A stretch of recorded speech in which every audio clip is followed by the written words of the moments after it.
과연 나는 살아야겠다는 본능을 누르고 아무런 망설임 없이 아이들과 끝까지 함께할 수 있단 말입니까? 그것이 선생님으로서의 본능인 것입니다. 이들 두 분 교사의 순직을 인정함으로써 스승에 대한 국가적 예우를 다하려고 합니다. 문재인 대통령이요, 대선 당시 했던 공약, 이 세월호 당시 순직했던 이 기간제 교사에 대해서 순직 인정을 지시를 했습니다. 백 변호사님, 네. 이건 어떤 의미가 있을까요? 한번 짚어볼까요? 그러니까 사실 그 세월호 사고 당시에 이 김초원, 이지혜 교사 이 두 분께서는 4층 선실로 들어가서 아이들을 구조하다가 결국 안타깝게 이제 사망을 하게 된 건데요. 그 이후에 이제 기간제 교사라는 이유로 이제 교육공무원법상 보면 공무원으로 기간제 교사가 포함이 되지 않기 때문에, 그러니까 법과 뭐 소위 전 정권의 생각도 법대로 생각을 해보면 이 부분은 뭐 순직으로 인정하기 어렵다라는 입장을 보였던 겁니다. 그 당시에도 국가인권회에서도 순직 처리하는 게 맞다라는 그런 권고를 냈음에도 불구하고 인사혁신처에서는 이제 순직 처리할 수 없다는 입장을 밝혔는데, 사실 이 부분은 둘 중에 하나의 방법을 채택했으면 이미 할 수 있었습니다. 이거는 말 그대로 정부의 의지인데, 그러니까 세월호 피해자 지원법을 개정을 해서 순직 처리를 인정해 줄 수 있는 방법이 있었고요.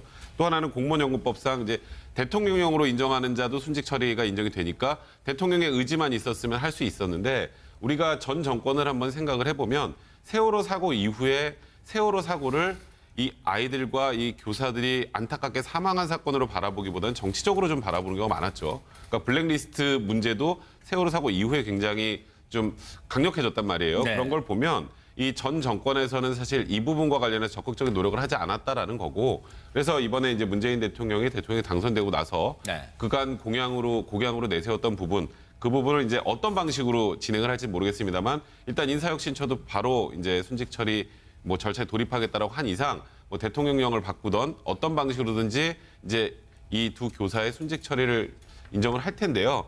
사실 많은 국민들이 생각할 때 그러니까 법하고 상식이 좀 비슷해야 된다고 생각을 하는데, 그간 도무지 이해가 안 된다는 분들이 많았어요. 저한테도 이게 왜 도대체 법이 이렇게 돼 있냐는 얘기를 말씀을 하셨는데, 이제 좀 법하고 상식하고 좀 일치해가는 게 아닌가 굉장히 생각이 듭니다. 그렇네요. 저도 한마디만 더 하면요. 네. 저는 이 법적인 문제는 뭐 잘 모르겠으나, 일단 저도 저 당시 저 방송을 하면서 느낀 게 뭐냐면, 저분들이 지금 기회에 그렇습니다. 학생들 간판으로 올라가라고 막 이야기하면서 본인들의 구명조끼를 벗어서 제자한테 준 것 같아요. 이분들은 구명조끼를 입고 있지 않았다는 겁니다. 그렇다 그러면 어쨌든 이런 저간의 사정을 보면 국민의 마음에 맞는 보상입니다. 저는 이 방금도 이제 그 싱크가 나왔지만, 이분이 뭐 보상을 얼마 받냐, 이거는 보상은요 다른 분들이 뭐 이렇게 성금을 내면 훨씬 더 좋게 할 수 있지만, 이분이 말씀하는 거는 명예 같습니다. 네. 그러니까 아무리 기간직이 되지만 나는 세월호 당시에 우리 학생들이 가르친 교사로서 대접받고 싶다는 건데, 이거는 네. 법적인 문제는 어쨌든 정부가 알아서 할 일이지만 마땅히 저는 아주 좀 자연스럽게 했으면 좋겠다. 그리고 이건 제가 하나 꼭 말씀드려야 될 것 같은데요.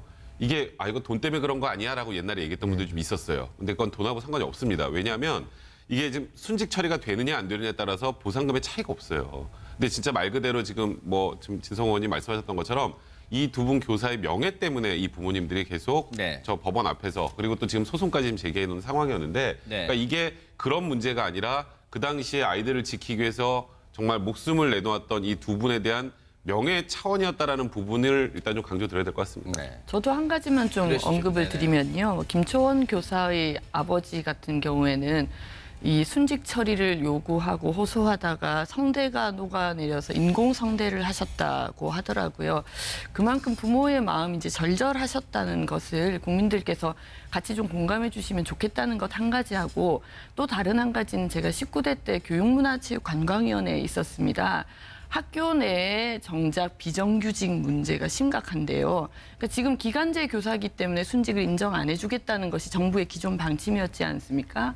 학교 내부에서 선생님과 똑같은 역할을 하지만 실질적으로 기간제 교사도 있고 비정규직 교사도 있고, 이런 이제 그 교사들의 직제가 혼재돼 있으면서 갈등 양상을 상당히 좀 내포하고 있는데, 저는 이런 부분들에 대해서도 이제 문재인 정부가 좀 학교 내부의 사정들을 정확하게 파악하고 네. 제대로 된 대우를 할 수 있는 전향적인 정책을 펴야 된다는 말씀을 좀 드리고 싶습니다.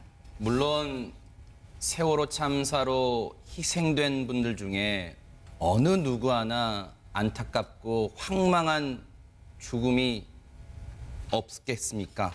그런데요, 이 두 분, 세월호 참사로 희생된 김초원, 이지혜 교사, 이 두 분요, 앞서도 저희가 얘기를 나눴습니다만 세월호 참사 당일 학생들을 구하려고 4층 선실로 들어갔다가 희생이 됐습니다. 그런데 비정규직인 기간제 교사 신분이란 이유로 그동안 순직 인정 받지 못했다가 국가인권위로 나서가지고 순직 인정을 권고했는데 인사혁신처, 해당 부처입니다. 인사혁신처가 그동안 공무원 신분이 아니어서 현행법상 순직 인정을 할 방법이 없다, 이런 입장을 되풀이했는데, 제발요, 이제 문재인 정부 들어서서는 공무원 부처가요, 복지부동 이런 거 하지 마세요.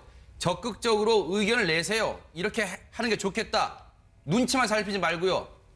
그러길 바라고요. 이 순직 처리된 이후에 유가족들의 반응 좀 보겠습니다. 고 김초원 교사의 아버지 김성욱 씨, 문 대통령이 지난 4월 16일 세월호 3.6기 행사에 참석해 대통령이 되면 순직이 인정되도록 하겠다고 약속해 작은 희망을 갖고 살았는데 그날이 이렇게 빨리 올 줄 몰랐다. 고 이지혜 교사의 아버지 이종락 씨, 3년 전 정교사들과 같은 일을 하는 우리 딸이 살아서는 학생들 인솔에 수학여행을 떠났다가 죽어서는 민간 근로자가 되어 돌아왔다. 이렇게 회한의 눈물을 흘렸답니다. 이종훈 평론가님, 네. 지금 정말 늦게나마 비정상이 정상화됐습니다.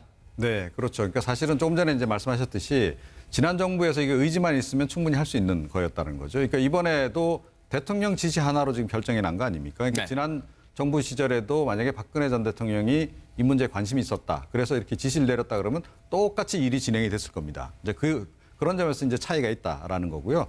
그러니까 인사혁신처도 뭐 그동안 여러 가지 이제 뭐 논리를 들어서 안 된다라고 이제 얘기를 하다가 대통령의 지시 한마디에 이렇게 이제 태도가 급변하는 거, 이거 조금 전에 이제 문제 지적을 하셨는데, 이게 비단 뭐 제가 보기에는 인사혁신처만의 문제는 아닐 것 같아요. 그러니까 전반적으로 지금 공직사회 자체가 제가 보기에는 지난 정부 시절에 정말로 많이 비정상화된 그런 측면이 있어서 그런 것들도 빨리 좀 정상화를 좀 해야 되는데, 그러니까 좀 스스로 알아서 좀 정상화를 빨리 좀 해줬으면 더 좋겠다. 네. 꼭 위에서 지시를 받고 이래서가 아니고 그런 생각을 좀 갖습니다. 네. 김초원, 고 김초원 이지혜 교사 두 분 명예회복 이제라도 뒤늦게 되셨기 때문에 영면하시기를 삼가 기원하겠습니다. 그리고 또 어제 스승의 날에 또 순직 처리가 인정돼서 더더욱 의미가 있지 않았나, 이런 생각을 해봅니다.